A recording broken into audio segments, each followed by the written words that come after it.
Aleluya, aleluya. ¿Lo tenemos? Primero de Samuel, capítulo 22, versículos 1 y 2. Yéndose luego David de allí, huyó a la cueva de Adulam. Y cuando sus hermanos y toda la casa de su padre lo supieron, vinieron allí a él y se juntaron con él todos los afligidos y todos los que estaban endeudados y todos los que se hallaban en amargura de espíritu, y fue hecho jefe de ellos. Y tuvo consigo como a 400, y tuvo consigo hombres. Aleluya. Pueden ocupar sus lugares, hermanos. Me da mucho gusto poder volver a verlos y reiterar, es una bendición para mí estar aquí en la casa del Señor para compartir la palabra. No sé si ya les dije, pero a veces a los predicadores, no sé si a todos les pase, pero hay veces que no queremos pasar a predicar, y por lo menos hay dos casos muy claros. Uno de ellos es cuando el culto parece peor que el de un funeral, ¿no? Que ya lo único que nos dan ganas es de orar y de despedir, porque está la cosa, y no quisiéramos, de repente como batallamos, nos dejan el lugar pesado, difícil. Y en otras ocasiones es como esta, ¿no? Que está tan bonito el asunto que sentimos, casi podemos tocar la presencia del Señor y tenemos miedo de echar a perder las cosas, ¿verdad? Porque siempre la humanidad se nos atraviesa y a veces la carne nos hace fracasar, pero creemos que estamos confiando plenamente en que el Señor tiene el control de todo. Otra cosa que quiero mencionarles, hermanos, es agradecerles por los que han estado orando por mi esposa. Compartía con los pastores en estos días. Ella va a ser operada, iba a ser operada la semana pasada, y ya tenía compromisos por acá y tuve que suspenderlos, pero resulta que oraron tanto los hermanos pastores a los que les pedí que no hubo operación. Falló un aparato, ¿verdad? Entró una paciente y luego iba a entrar mi esposa, o mejor dicho, entró mi esposa y le dijeron: ¿sabe qué, señora? No sabemos qué pasó con el equipo, se llama mastógrafo, pero no podemos, era un equipo especial para poder ayudar al cirujano en la operación que iba a hacer. Entonces no podemos arriesgarnos, dijo, mejor lo suspendemos para dentro de 8 días. Y bueno, mi esposa estaba demasiado tranquila y dice que ella no es muy buena para dormir, despierta mucho en las noches, pero especialmente esa noche previa a la operación dice que durmió muy bien. Como que ya Dios le dijo subconscientemente: tranquila, no va a pasar nada, no va a haber. Esto lo digo porque mi esposa es alérgica a muchos medicamentos, entre ellos a todos los derivados de la morfina, a todo lo que llaman opiáceos, y esos son los que a veces usan para la anestesia general, aunque ya hay otros, ¿verdad?, que son los que podrían estar usando.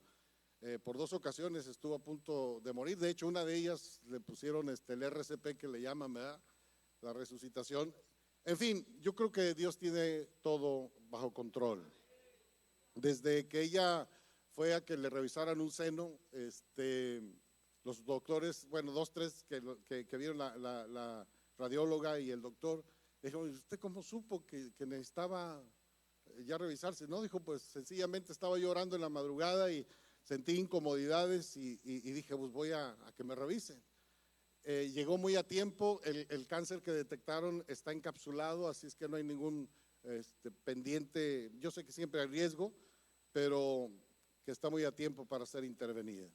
Así es que yo les pido de sus oraciones. Ella es una guerrera, literalmente, en las filas del Señor. Es una mujer muy valiente, muy trabajadora en la obra del Señor, y yo sé que Dios se va a glorificar. Agradecemos sus oraciones, tanto por eso, y como que el Señor supla todo lo que estos gastos generan, ¿verdad? Porque nosotros no tenemos seguro allá, ni mucho menos. Y luego los médicos nos dieron, o nos mandaron a un hospital muy, muy caro. Sin embargo, Dios está obrando y Él tiene todo en control, y le damos a Él toda la honra y la gloria. Nunca nos ha dejado, nunca nos ha dejado. Y la última cosa que quiero comentarles es que los felicito, hermanos, qué bonito arreglo le hicieron al templo. Le dije al pastor, por fuera estuvo muy bien, pero por dentro, ¿qué? Los felicitamos.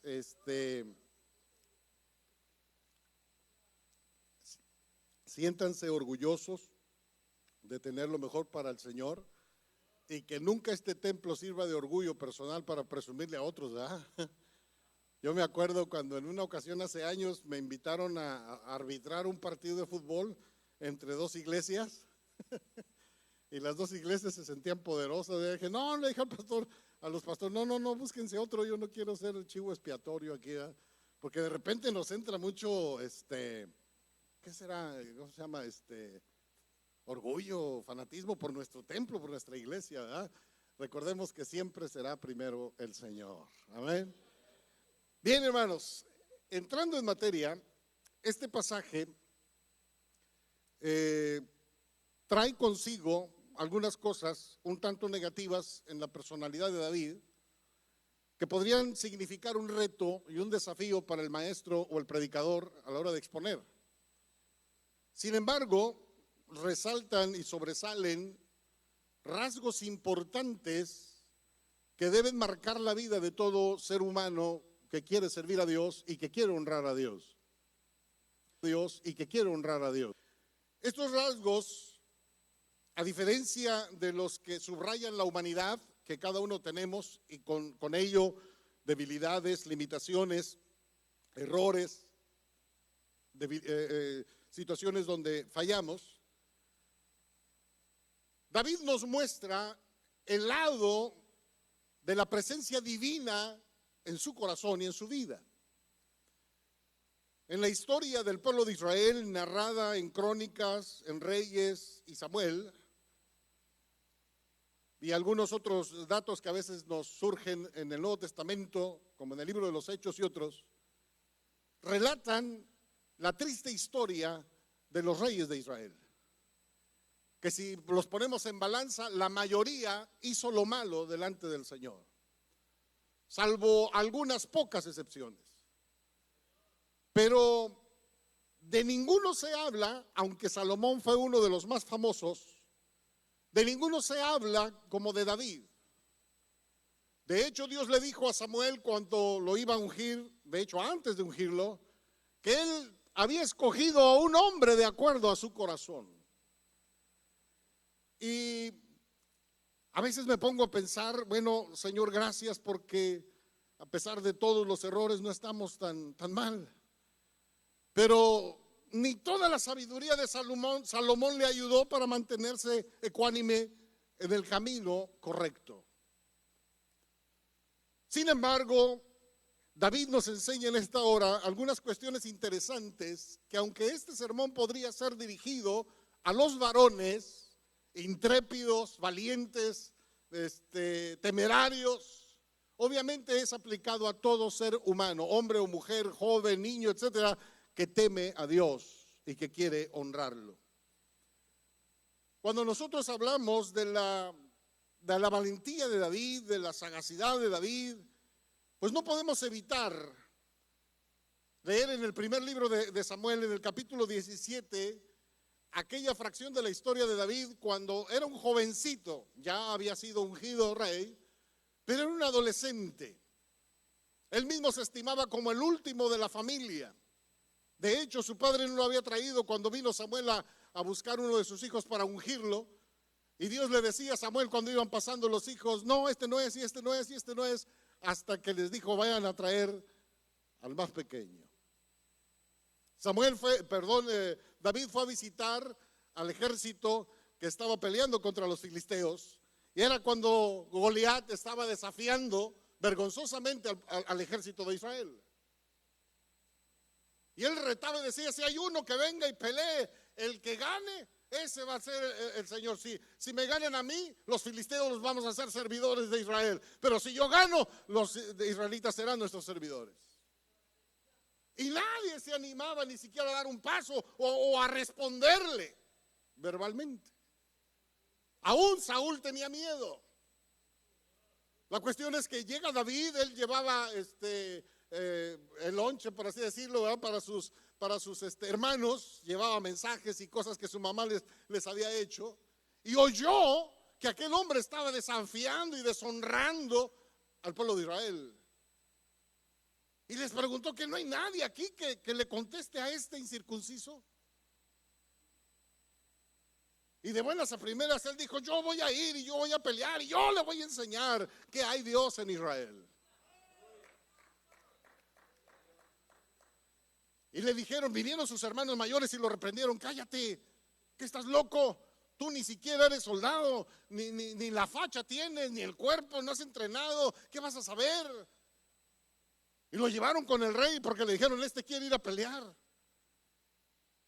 Y yo no sé exactamente el contexto, no puedo afinar bien ese detalle, pero David contesta: ¿qué no es esto pura palabrería? No sé si se refería a lo que él estaba, pura palabrería, no sé si se estaba diciendo o se refería a lo que Goliat estaba diciendo. El asunto es que Saúl le quiso ayudar a David y le puso la armadura. Tengamos cuidado de usar la experiencia y la personalidad de otros para hacer lo que Dios nos ha encargado, porque a veces nos queda grande la armadura. Y Dios nos puede usar tal y como somos, bajo su gracia, bajo la unción de su espíritu. Yo me recuerdo, no sé si ustedes han leído este libro, La Cuarta Dimensión, de Paul Yonggi Cho, que ahora es David Yonggi Cho, que por cierto ya murió, el pastor de la iglesia más grande ahí en Corea, y creo que la iglesia más grande del mundo. Que cuando él empezaba en el ministerio, él imitaba a los grandes predicadores, ¿verdad?, que veía en la televisión.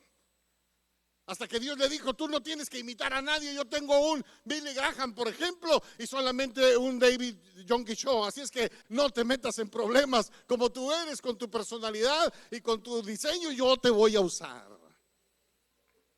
La cuestión es que David sale y le dijo: ¿sabes qué? No puedo con esto, quítamela. Y él agarró 5 piedras, ¿verdad?, de ahí del río, y se las puso en su bolsa, en su alforja, y puso uno en la onda. Y fue corriendo, desafió a Goliat. Tú vienes a mí con palos y con espada, pero yo voy contra ti en el nombre de Jehová de los ejércitos. Y agarró la onda, ¿verdad? Y le dio, la giró y soltó la piedra. Y ahí acabó el trabajo de David. De ahí comenzó el de Dios. Dios agarró la piedra y la puso exactamente en el único lugar donde no había protección del casco de Goliat.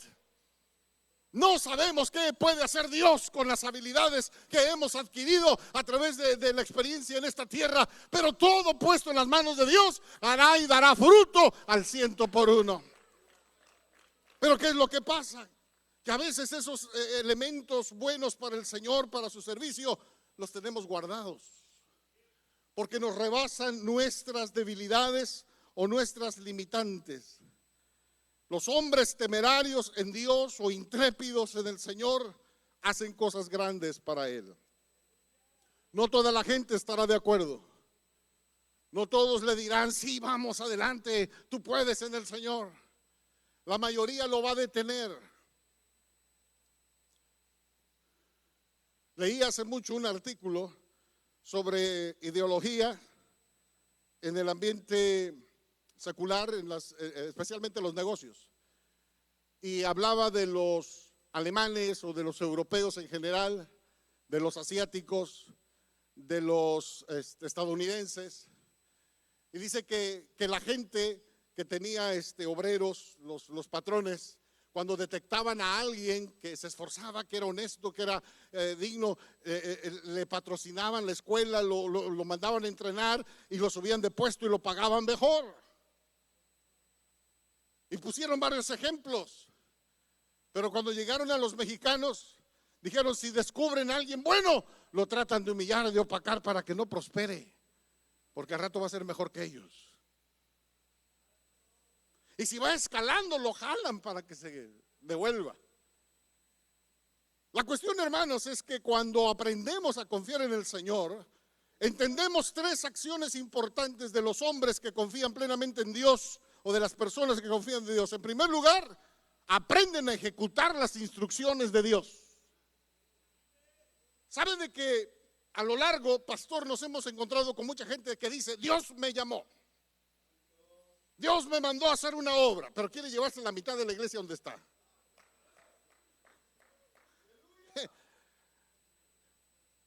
La mejor prueba de que Dios lo envió a abrir obra es que se vaya solo y comience con la gracia de Dios, que Dios le dé fruto y que prospere.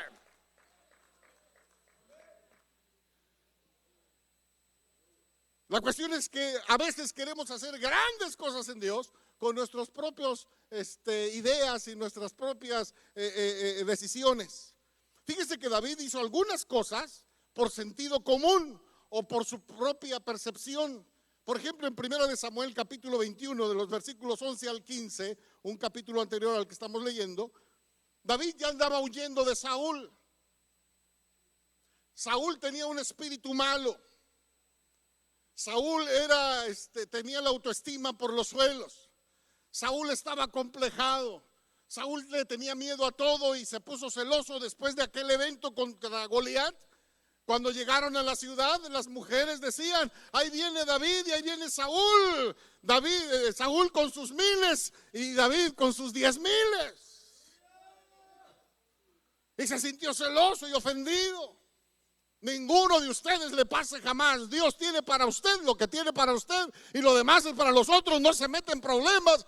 Honre a Dios, obedezca a Dios, haga lo que Dios le ha mandado hacer. Si ha sido ser intendente del templo, siéntase el mejor de los que limpian la alfombra, de los que hacen el aseo, de los que acomodan los carros. Aunque usted nunca predique, aunque usted quizás nunca predique, aunque cosas en el escenario, Dios está viendo su corazón de siervo y lo va a usar y lo va a bendecir y lo va a prosperar. Pero cuando entra en la envidia perdemos el rumbo. David estaba consciente del mandato y del llamado que Dios había puesto en sus ojos, en su vida. Y David tenía, amado hermano, mucho respeto por la autoridad. Esto es bien bonito, ojalá aprendamos algo. A veces que no hay temor. Ya no digo de matar al pastor o de hacerle algo, de poncharle las llantas del carro o a veces que oramos: Señor, ya llévatelo, pero al cielo, Señor, que descanse. Pero a veces nos soltamos hablando mal de los líderes, a criticarlos, ¿verdad? El asunto es este. Dice la Biblia ahí: y los siervos de Aquís, 1 de Samuel 21:11, le dijeron: ¿no es este David el rey de la tierra? ¿No es este de quien contaban las mujeres en las danzas diciendo: y dio Saúl a sus 1,000 y David a sus 10,000? Y David estaba así con este rey pagano, porque andaba huyendo de Saúl, y puso en su corazón estas palabras. David puso en su corazón estas palabras y tuvo gran temor de Aquís, rey de Gat, y cambió su manera de comportarse delante de ellos. Y se fingió loco entre ellos. Y escribía en los portales de las puertas. Ahí andaba como loco pintando las puertas, ¿sí? Y dejaba correr su saliva por su barba. Y dijo Aquís en las portadas de las puertas, a sus siervos, dijo Aquís: he aquí, veis a este hombre, es demente. ¿Por qué lo habéis traído a mí? ¿Acaso me faltan locos para que hayáis traído a uno más, a este que hiciese de loco delante de mí? ¿Había de entrar en mi casa? Qué ocurrencia de David. Para salvar la vida se fingió loco. Muchos de los siervos de Dios, antes de llegar a los lugares donde el Señor los tiene destinado, a veces pasamos haciendo cosas de locos. Cuando a mis 24, ¿qué pasó? A mis 24 años, y a mis 24 años empezaron mis amigos a decir, más o menos 24, 25 años. Dios empezó a pelear conmigo para que yo hiciera el orfanatorio. Le dije: no, Señor, dile a fulanito, y mencioné varios nombres de pastores que tenían una iglesia grande, que tenían más experiencia. Yo no tengo dinero, yo no tengo experiencia, yo no tengo gente. 1 año y medio peleando con Dios. En aquel entonces solamente el Ejército de Salvación tenía trabajo con los niños huérfanos. Pero ustedes saben que es una organización internacional con base aquí en Estados Unidos y tienen casi todo lo necesario. Cuando yo empecé a compartir esto con los amigos pastores, me dijeron lo que dijo el rey de David: estás loco. Eran pastores que ya sabían lo que era pastorear. Yo empezaba. Y de joven cree uno que todo lo puede. Sin embargo, yo le decía al Señor no. Y llegó al punto de que le dije un día: Señor, cuando tú me llamaste para ser predicador, me llamaste para estar al frente de una iglesia, me llamaste, Señor, para proclamar tu evangelio. No me llamaste para fundar un orfanatorio. No me hablaste nada de esto cuando me salvaste y me llamaste al ministerio. A lo mejor te digo que no. Y al paso de algunos días en oración, porque eso no se salía de mi corazón, el Señor me dijo: mira, cuando yo te llamé a ti, el trato que hice contigo es de que tú estabas perdido, yo te salvé, yo te redimí, te llamé al ministerio y tú eres mi siervo, yo soy tu Señor y tú vas a hacer lo que yo te diga. Y volví a decirle: Señor, no tengo gente, no tengo experiencia, no tengo dinero. Yo te voy a dar toda la gente que necesitas y te voy a dar todo el dinero que necesitas. Y la experiencia, pues ahí la vas adquiriendo en el camino. Vieran cuántas veces vimos la gloria de Dios en ese orfanatorio. Vieran cuántos niños fueron transformados y tocados por el poder de Dios. Niños que llegaron con el alma destruida. Niños que no podían ver, especialmente dos niñas que no podían mirar a los ojos a ninguno de nosotros y huían de cualquier varón que entraba al orfanatorio, a cualquier puerta o cuarto donde entraban, cerraban la puerta, apagaban la luz. El padre de estas dos niñas, de escasos 8 y 10 años quizá, las sacaban a la calle a vender cosas para satisfacer los vicios de ellos. Y cuando no llevaban dinero las castigaban. Llegaron a dejarlas días enteros amarradas a las cercas de alambres de púas como castigo. Llegó al extremo de que en sus borracheras se las prestaba a sus amigos para que abusaran de ellas. Llegaron destruidas, físicamente mal. Imagínense su alma y su mente. Pero un día, después de tanto tiempo de huir de todo lo demás, todos se dieron cuenta que había gente que las amaba. Orábamos por ellas todos los días, les compartimos la palabra del Señor y el amor del Señor. Y un día cuando yo entraba, porque normalmente cuando yo entraba al patio, todos gritaban: ¿verdad? El pastor, y venían y me saludaban, pero esas niñas iban y se escondían. Un día ellas estaban en el patio y cuando yo entré, ellas empezaron a gritar que el pastor había llegado y vinieron y me abrazaron. Fue un día glorioso para mí. Podría pasarme aquí horas hablando solo de esa empresa. Aun cuando nos dicen locos, déjese usar por el Señor y verá usted cómo vidas son transformadas, cómo personas son tocadas por el mover del Señor. Él tuvo que improvisar. No habla de que el Espíritu le dijo ni que Dios le dijo. Él en su idea, en su mente, sacó esto adelante. En el 1 de Samuel capítulo 22 versículo 3 dice: y se fue David de allí a Mizpa de Moab, territorios filisteos, y dijo el rey de Moab: yo te ruego que mi padre y mi madre estén con vosotros hasta que sepa lo que Dios hará de mí. Los trajo pues a la presencia del rey de Moab y habitaron con él todo el tiempo que David estuvo en el lugar fuerte. Pero a partir de este pasaje, las instrucciones ya no surgían de David, sino de Dios. Cuando él declara: quiero que tengas a mis padres aquí hasta que Dios me diga qué va a pasar con mi vida.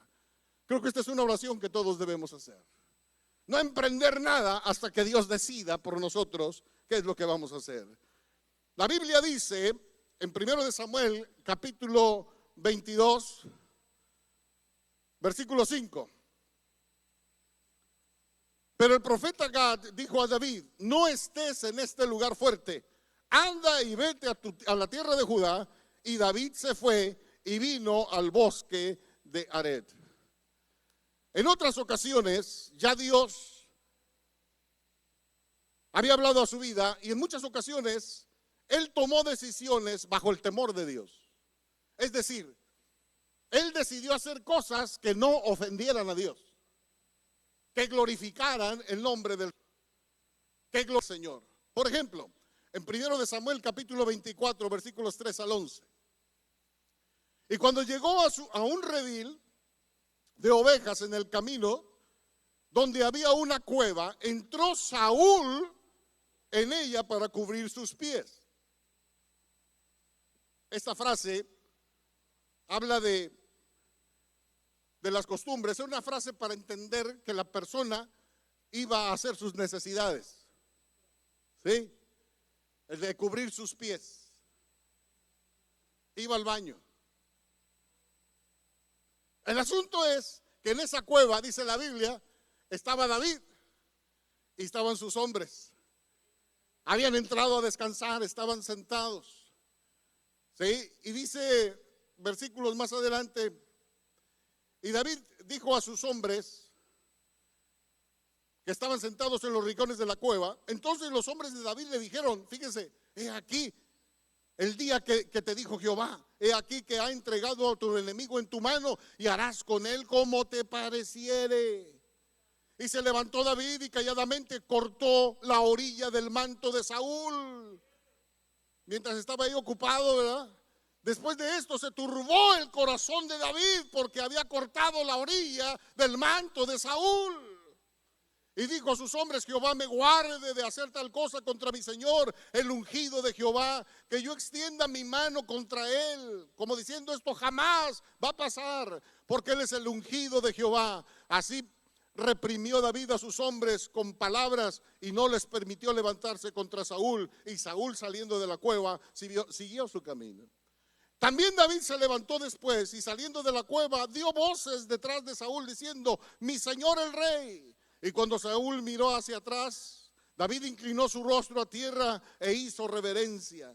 Y dijo David a Saúl, ¿por qué oyes las palabras de los que dicen, mira que David procura tu mal? He aquí que han visto hoy tus ojos cómo Jehová te ha puesto hoy en mis manos en la cueva. Y me dijeron que te matase, pero te perdoné porque dije, no extenderé mi mano contra mi Señor, porque Él es el ungido de Jehová. Y mira, Padre mío, mira la orilla de tu manto en mi mano, porque yo corté la orilla de tu manto y no te maté. El hombre, de acuerdo al corazón de Dios, respetaba al ungido, al que era rey en turno. David ya sabía que Dios lo había escogido para rey, pero estaba esperando su tiempo, estaba esperando su turno, no quería acelerar las cosas. Eso es confiar en Jehová. Y mientras tanto, aunque David tenía ya la presencia del Espíritu Santo, porque la Biblia dice que cuando Samuel ungió con el aceite a David, el Espíritu no se apartó de David. Saúl mismo, cuando tenía un espíritu que lo atormentaba, ¿a quién creen que llamó para que viniera y tocara el arpa o el instrumento? A David. Y cuando David tocaba, el espíritu malo se iba. Había una unción en David. Ah, cuántas veces nos confundimos y decimos, Dios lo puso en mi mano, y le damos con ganas. ¿Cuántas veces esperamos que el líder se equivoque, que el líder peque para tirarle duro? En lugar de orar para que Dios lo cubra, en lugar de orar para que Dios lo levante. En este asunto David dijo, me siento mal por haber cortado la orilla de tu manto. Padre bendito, ahora me siento mal yo. La cuestión es que David no permitió que todo eso interfiriera en su vida. Él tenía claro qué era lo que Dios amaba, qué era lo que Dios quería. Y él decía, este es el que ungió Dios. No tengo en mí ninguna autoridad para poder cambiar el rumbo de todas estas cosas. Gracias, hermanos. Lo peor es que luego me van a pasar la cuenta.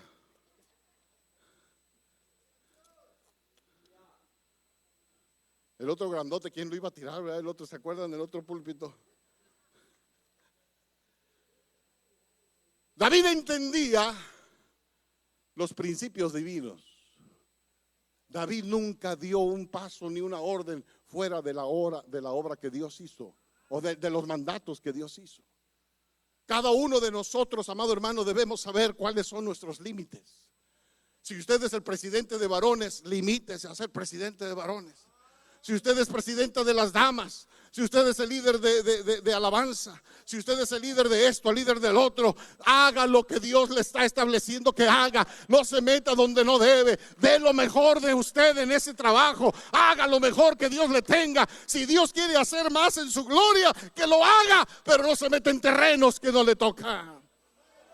Porque la gloria de Dios puede privar. Dios miró el corazón de David y aunque los demás le dijeron, ya lo puso en tu mano. David sabía que era el ungido del Señor. Quiero avanzar en esta hora y quiero pedirles a todos que estén bien pendientes. Quiero pedirles a todos de lo que a continuación vamos a ver. Después de este episodio y de que él le comprobó, no te creas de los que dicen que te quiero matar, no es cierto. David dijo, si yo quisiera ya te hubiera matado. Así de fácil. He matado a peores, a más listos que tú.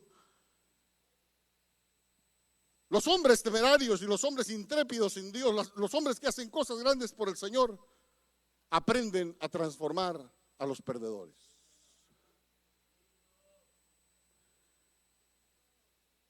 Por muchos años yo estuve en contra de los centros de rehabilitación.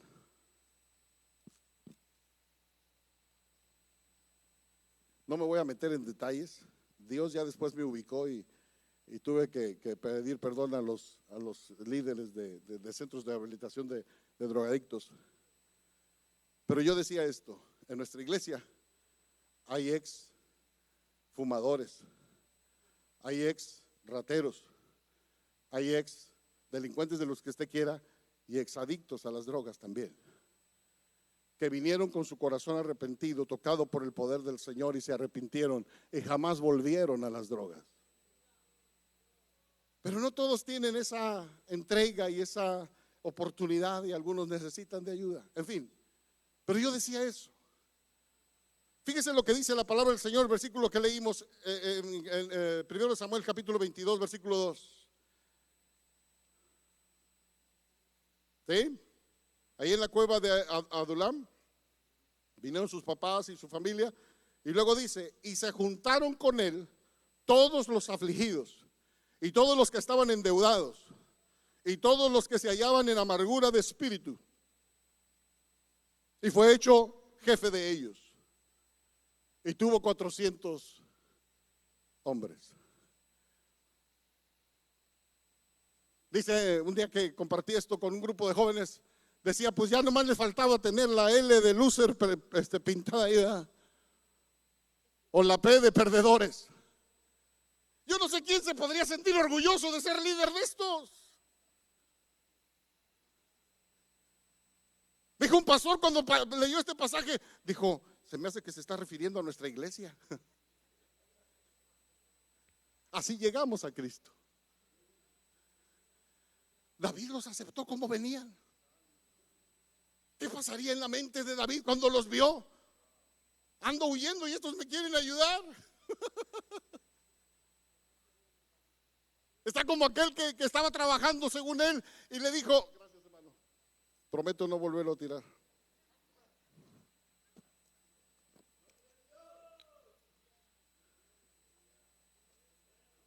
Llegó el patrón y le dijo al trabajador, ¿qué estás haciendo? Nada. Y le dijo el ayudante, ¿y tú? Yo le estoy ayudando. ¿Cómo se sentiría David? Como el líder de música cuando le llegan muchachos y hermanas que quieren tocar y cantar. ¿Y qué sabes hacer? Nada. Y a ver, hermano, póngase a cantar y cantan en tono de fuchi. Él los aceptó. Finalmente eso hizo Cristo con nosotros, ¿no es cierto? La Biblia dice en Mateo 11:28, venid a mí todos los que estéis cargados y trabajados y angustiados, que yo los haré descansar.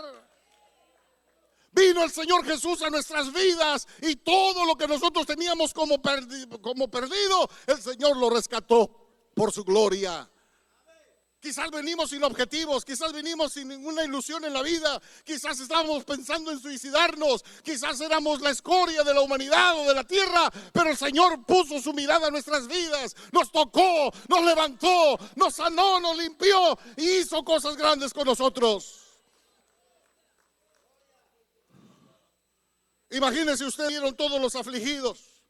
El que está afligido tiene cara de derrota, tiene cara de tristeza. Todo le cae mal. El afligido no piensa en otra cosa más que en su aflicción. El afligido, amado hermano, está amargado y va a contagiar a todos los que se le acerquen. Yo no sé cuántos de ustedes les gusta platicar con un afligido, con alguien que está turbado en su espíritu, con alguien que es negativo, pesimista, que todo lo ve mal, que aún a lo más bonito y a lo mejor le encuentra defectos, que siempre tiene una palabra de crítica en su boca, que ya no dan ganas de preguntarle qué piensas, si ya sabemos. Y si usted necesita algo, estoy seguro, no va a ir con él.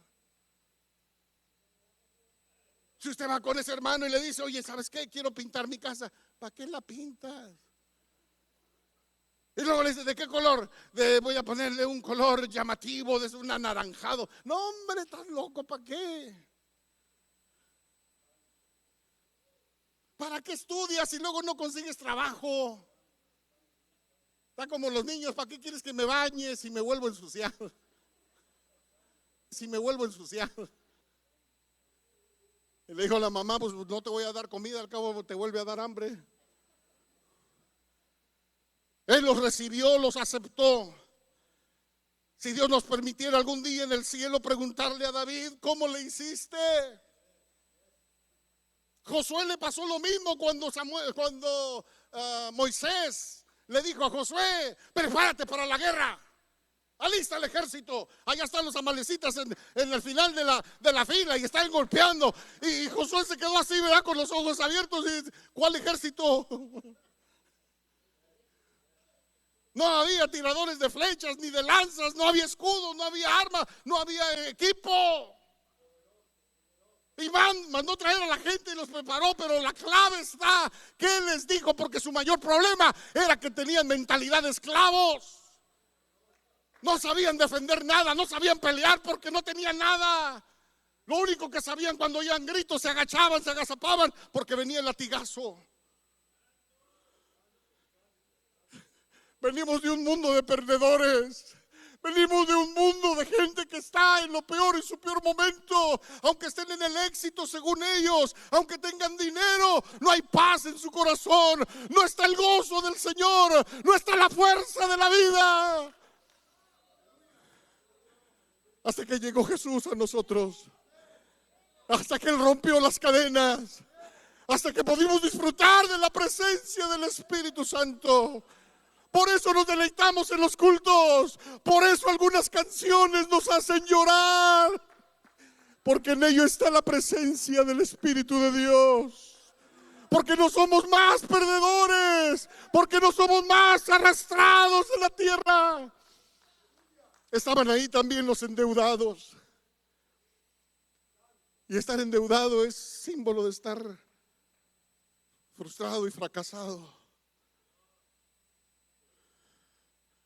Hay veces que tenemos esto, tenemos lo otro, pero todo lo debemos. Hay una fotografía por ahí en internet de un carro viejo despintado, todo hecho garras. Pero el Señor está bien contento, dice, pagué el último abono, ya es mío.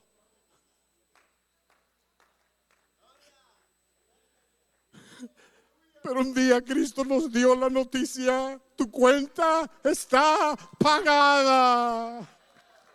Ya no debes nada. Se ha borrado, se ha cancelado. Todo el pecado que has hecho lo borró Cristo en la cruz del Calvario con su sangre preciosa. No más. Y cuando el diablo viene y nos quiere decir que somos afligidos y que somos que estamos endeudados, tenemos una declaración en nuestro corazón: Cristo nos ha hecho libres. Transformó a los perdedores, transformó a los derrotados, les hizo pensar de forma diferente de sí mismos. Porque una de las cosas con lo que batallamos es con lo que nos dijo papá cuando éramos chiquitos: tú no sirves para nada, eres un tonto, eres un necio, nunca vas a ser alguien importante en la vida. Yo no sé por qué viniste al mundo, a ti nadie te quiere. Pero usted no es lo que la gente dice que es. Ni siquiera es usted lo que el diablo dice que es. Usted tiene que oír la voz de Dios, tiene que oír la palabra de Dios. Y usted es lo que Dios dice que es. Un lavado, un redimido, un comprado con la sangre de Cristo. No somos más hijos de esclavitud. Somos libres ahora por el poder de Dios. Estos conceptos la gente del mundo no los entiende.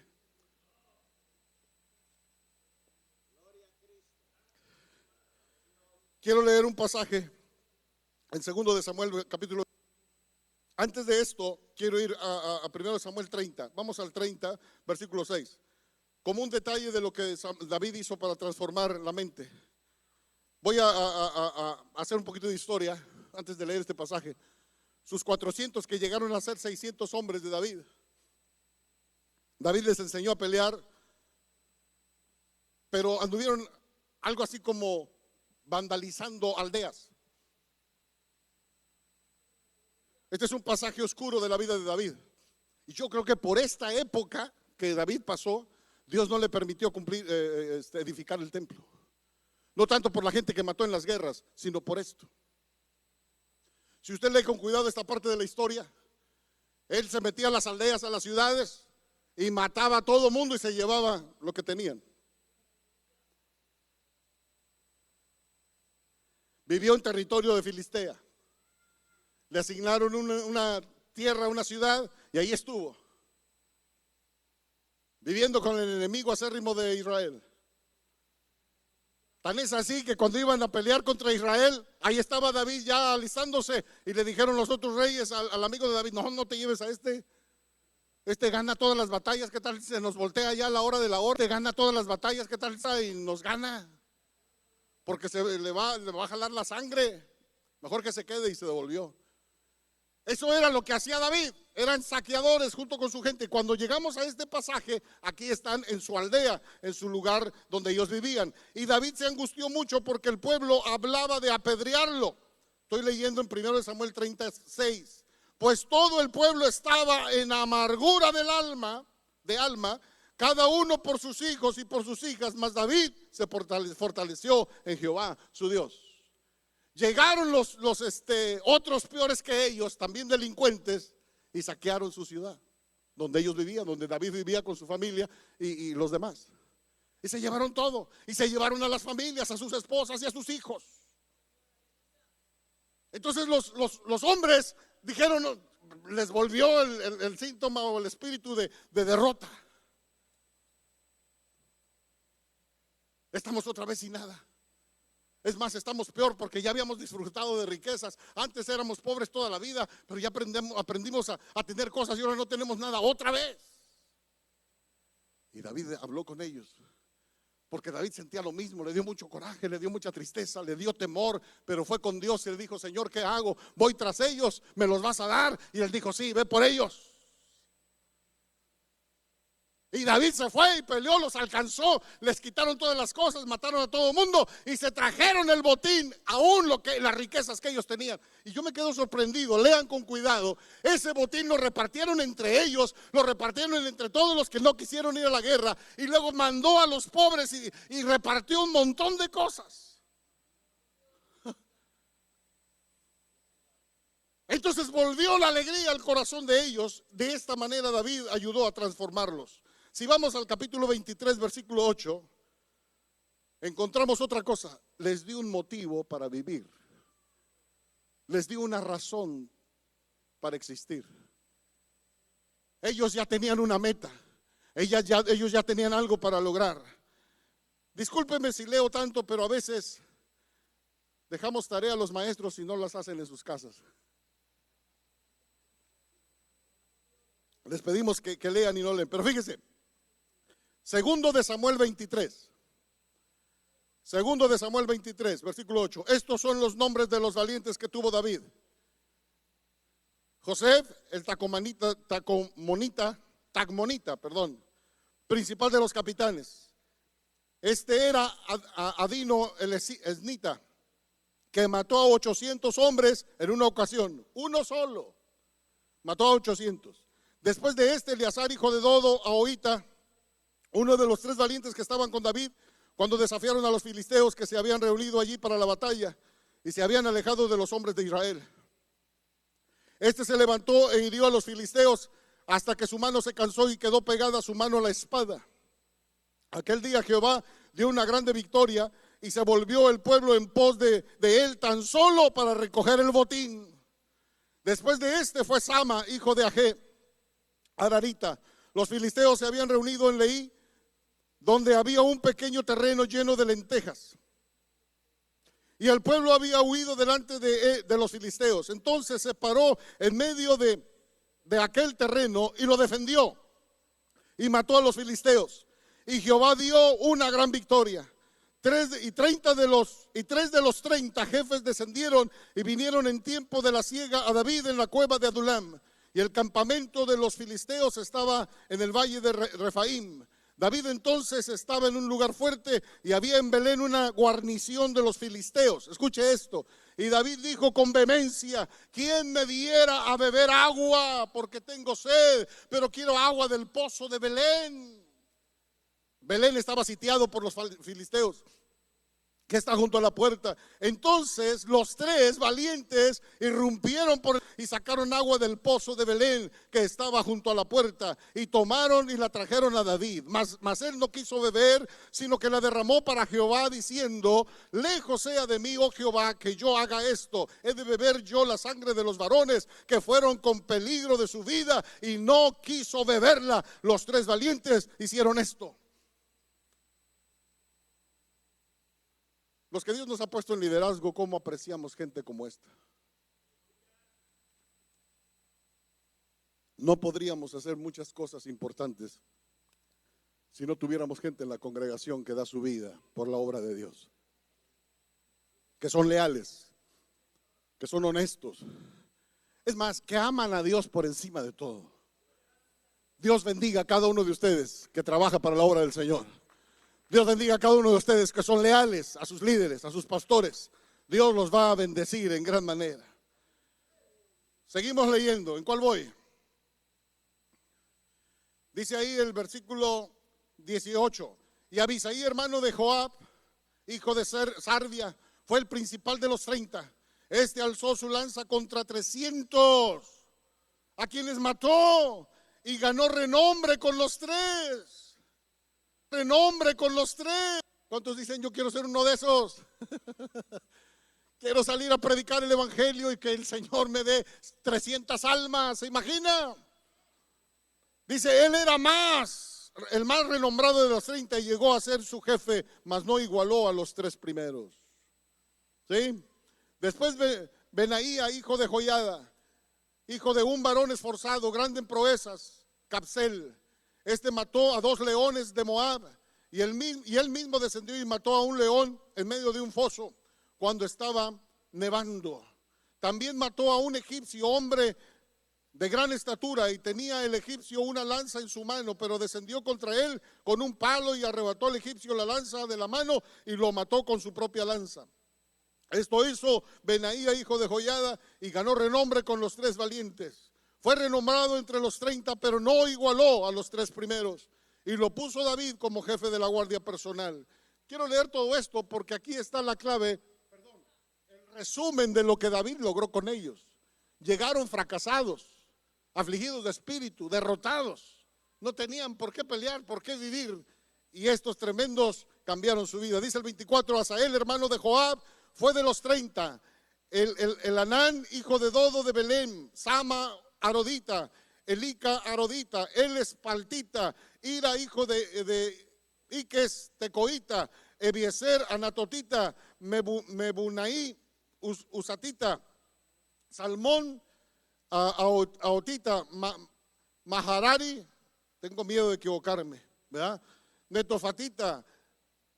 Elef, hijo de Baara, netofatita. Itaí, hijo de Ribai, no de la carne, de Gabaá, de los hijos de Benjamín. Benaías, piratonita. Jonatán, de los hijos, y de ahí del arroyo de Gas, Abí, Albón, Arbatita. Y ahí síganle con Asmavet, Elisaba, Jonatán, Sama, Aratita, Ayam, Elifelet, Asbai, Eliam, Aitofel, Esraí, Parai, Igal, Selec, Narael. Este fue escudero de Joab, hijo de Servia. Y luego está Ira y Trita, Gareb y Trita. Y escuchen Urías Eteo. ¿Se acuerdan de Urías? A que muchos no conectaban que Urías, el esposo de, ¿cómo se llama? Betsabé. Sí sabía, sí me acuerdo, nomás que quería saber si. Betsabé fue la mujer con la que adulteró David. Y este era uno de sus valientes. Y cuando adulteró, lo trajo de la guerra. Y le dijo, vete con tu mujer y pasa la noche con ella. Y al otro día, lo halló en la puerta del palacio. ¿Por qué no te fuiste con tu mujer? ¿Cómo me voy a ir si el ejército está peleando? ¿Quieres pelear? Entonces mandó al general, ponlo en lo más duro de la batalla. Tremenda situación, ¿verdad? David ahí le falló a su guerrero. Por último, esto es lo más importante del sermón y va a ser lo más pequeño que voy a decir. Los hombres que pelean por Dios, hombres temerarios, hombres intrépidos. La tercera cosa y la mejor de todas es no perder el objetivo de lo que Dios quiere con su vida. David tenía para ser un rebelde, tenía un ejército para derrocar a Saúl y entronarse. Al cabo ya estaba Samuel por el juez. Ya Dios había dicho, todo mundo sabía. De hecho, cuando lo coronaron, el que lo coronó dijo, aún antes de que tú entraras como rey, aún cuando Saúl estaba como rey, tú eras el que ganabas las batallas. David pudo dar un paso adelante, violar los tiempos de Dios, atreverse con sus habilidades a hacer algo que todavía no le tocaba hacer. Algo de lo más sabio de un cristiano ungido es esperar la dirección de Dios, el momento de Dios, usar la palabra de Dios en el momento adecuado, tocar los corazones que Dios le dice que toque. ¿A cuántos de nosotros nos habrán dicho más de una ocasión, no vas a poder?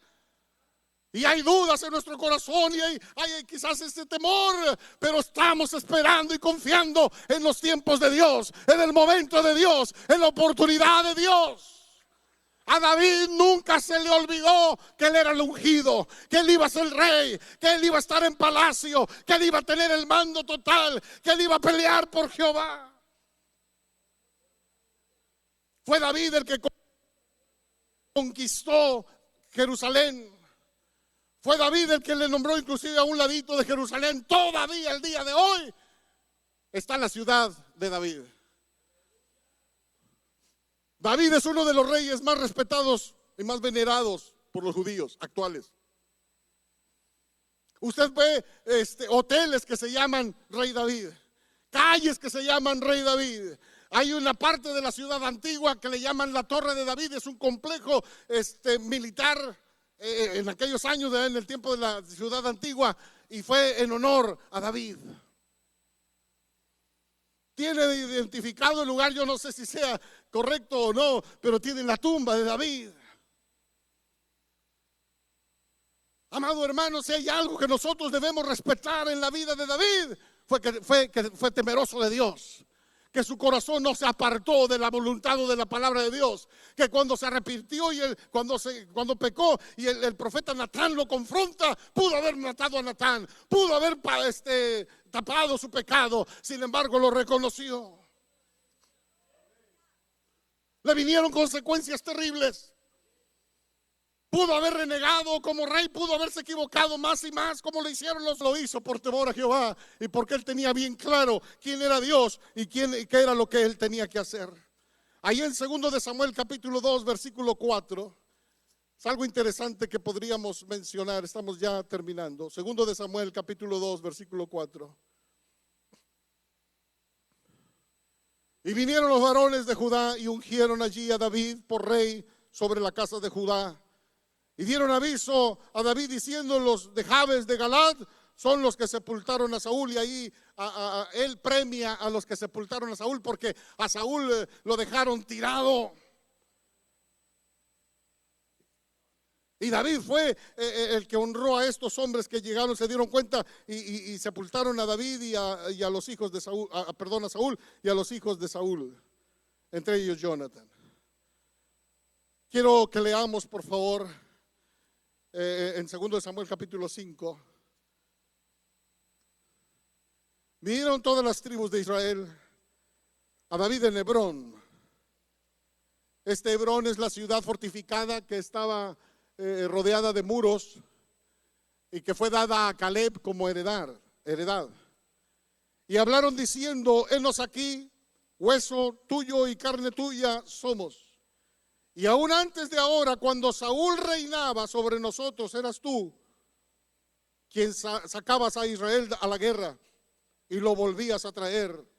Además, Jehová te ha dicho: tú apacentarás a mi pueblo Israel y tú serás príncipe sobre Israel. Vinieron pues todos los ancianos de Israel al rey en Hebrón, que era la capital en aquel entonces, y el rey David hizo un pacto con ellos en Hebrón delante de Jehová, y ungieron a David por rey sobre Israel. La otra coronación fue sobre Judá. A David Dios le concedió unir el reino. En Hebrón reinó sobre Judá 7 años. El versículo 4. ¿Era David de cuántos años? 30 años. Todo lo que hablé de David fue antes de los 30 años. ¿A cuánto se nos pasa la vida y no hacemos nada por Dios? Antes de los 30 años somos muy egoístas y queremos lograr nuestros propios éxitos y metas. Hoy en día los jóvenes de 30 años, entre comillas, hay muchos que no se han casado porque quieren primero lograr cosas para ellos. En cierto modo está bien, ¿verdad? Hay algunos que no tienen nada que ofrecerle a la novia y pues mejor se esperan. Pero gastan en cosas personales. Pero siendo un poquito más objetivo con el sermón, muchos trabajamos por las cosas que perecen, que hoy son y mañana no. Y nos desvelamos por eso. Yo alabo a Dios y siempre se los digo con mucho respeto. Cuando predico en esta iglesia, no puedo generalizar, porque en esta iglesia buscan muchos de ustedes la presencia de Dios en sus vidas, en las veladas de oración, en los ayunos, en los retiros espirituales. Y este es el objetivo de cada uno de nosotros, hermano amado. Estamos en esta tierra no para satisfacer nuestros deseos, ni nuestras metas, ni nuestros anhelos, sino los de Dios a través de nuestra vida. Hay gente que se está perdiendo. Hay gente que está endeudada, hay gente que está afligida, hay gente que está menospreciada por los demás. ¿Qué vamos a hacer con ellos? Sea usted un David, sea usted una mujer ungida por Dios para levantar en su familia a las personas que se sienten derrotadas. La iglesia está aquí hoy en este siglo para hacer la diferencia, no para solamente venir y gozarnos y decir qué bueno que estamos con Dios, me felicito por ser hija de Dios, hijo de Dios. Sino que estamos aquí para llevar adelante la obra del evangelio, para rescatar al perdido, aquel que no vale nada. Esa es nuestra tarea y nuestra convicción. Pónganse de pie, por favor, hermanos. Pónganse de pie, por favor.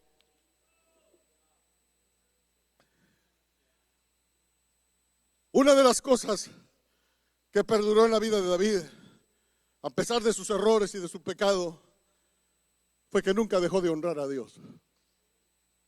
Nunca se dejó derrotar por Satanás de decir, ya pecaste, ya la regaste, ya no sirves para nada, eres un mal ejemplo, y eso que eres el rey. Se humilló delante del Señor y siguió adorando a Jesús, a Dios, como el rey de su vida. Que no venga el diablo a acusarlo de las cosas que usted ha fallado. Dígale a Satanás, esa vida ha quedado en el olvido y en el pasado. Yo soy ahora lo que Dios dice que soy. Porque aquí está la pregunta, ¿qué vamos a hacer por el Señor, hermanos? Ya creo que usted hizo mucho por su propia vida. Y algunas de las cosas que usted tenía como metas no las ha alcanzado. Y algunos ya la alcanzaron, pero se les olvidó lo que Dios quería que ustedes hicieran. Muchos de ustedes cuando estaban en derrota, endeudados, fracasados o lo que sea, le hicieron promesas a Dios. Cuando tú me prosperes, yo voy a hacer esto. Cuando yo tenga dinero, yo voy a hacer esto otro. Algunos prometieron levantar templos en sus lugares, financiar campañas en sus países para que las almas se salvaran. Unos han cumplido, pero otros se han olvidado. Estamos aquí para glorificar a Dios. En esta vida me refiero, no en el templo, en esta vida. Los años que le queden a usted, que no sabemos, nadie sabe cuánto va a durar. Pero puede usted hacer hoy una renovación de su voto y de su pacto. Señor, los años que me queden por delante, quiero dedicártelos a ti. Quiero predicar tu palabra. Quiero rescatar al perdido. Quiero rescatar al afligido. Quiero que el endeudado sepa que hay alguien que puede pagar su deuda. Y me refiero a la deuda del pecado, a la deuda que nos obliga a ir al infierno. Quiero pedirles que cierren sus ojos, por favor.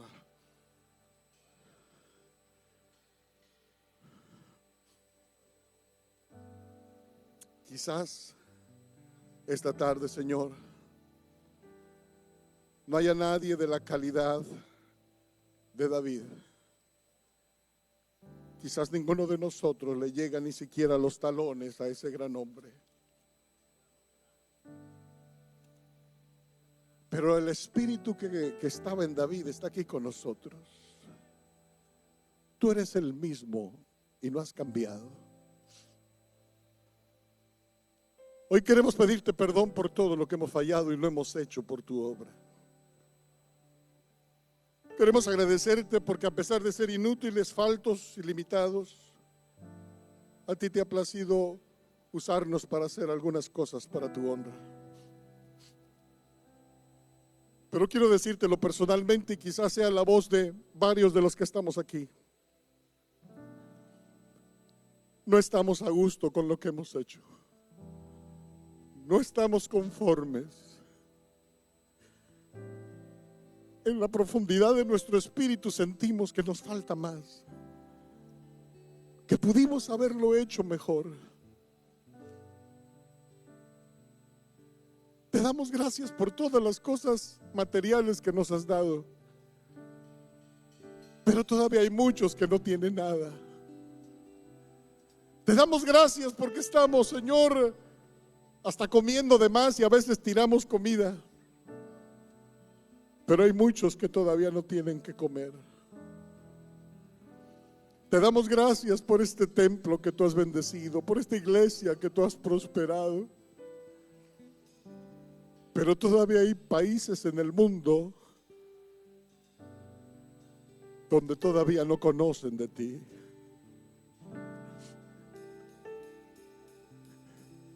Te damos gracias, Señor, por la vida que nos has dado, por la familia que disfrutamos, por nuestros hijos y nuestros nietos. Pero todavía hay muchos, Señor, afligidos que han perdido a su familia en la violencia desatada que Satanás mantiene en esta tierra. Hay muchos desplazados en países como Siria, en los países del norte de África que son perseguidos por el simple hecho de ser cristianos. ¿Cuánta maldad se está levantando, Señor, contra los niños?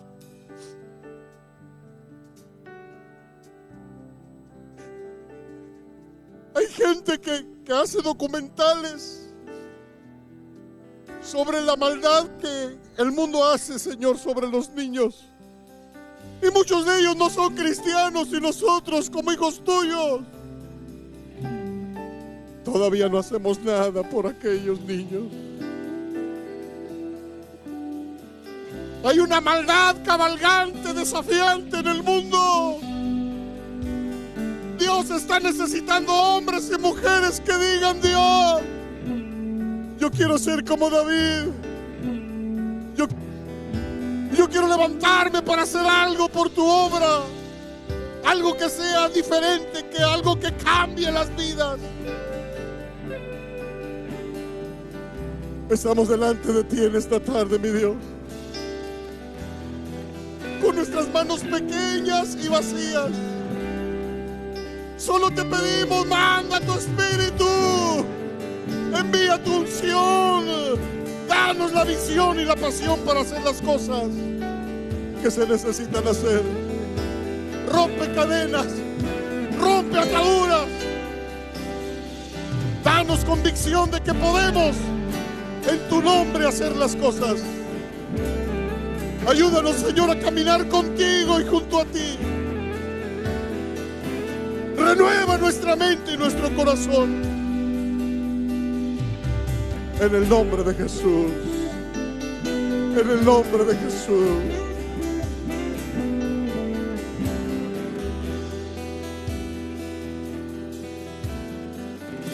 No permita que su vida siga igual, aunque estoy hablando de buenos cristianos. Ya no vea el cristianismo para que Dios lo bendiga y lo prospere a usted.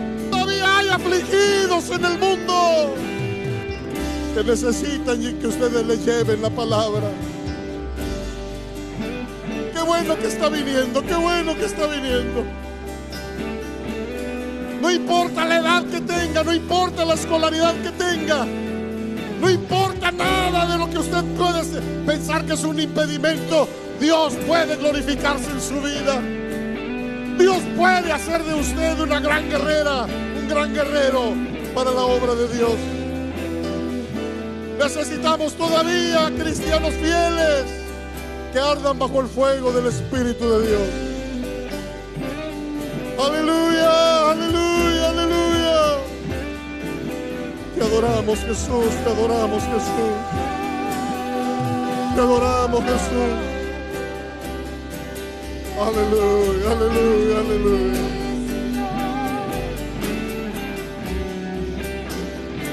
Dios todavía está rompiendo cadenas y transformando vidas. Si usted está en la cueva de Adulam, dígale a Dios: Dios, tú que transformaste a aquellos, transfórmame a mí. Somos más que vencedores en Cristo Jesús. Aleluya, aleluya, aleluya. Usa nuestras vidas como nunca lo has hecho, Señor. Ayúdanos a romper con las rutinas enfermizas, maliciosas, Señor, de los estornos. Usa nuestras vidas, Señor, usa nuestras vidas. Úngenos, Señor, para vivir en tu gracia y tu amor.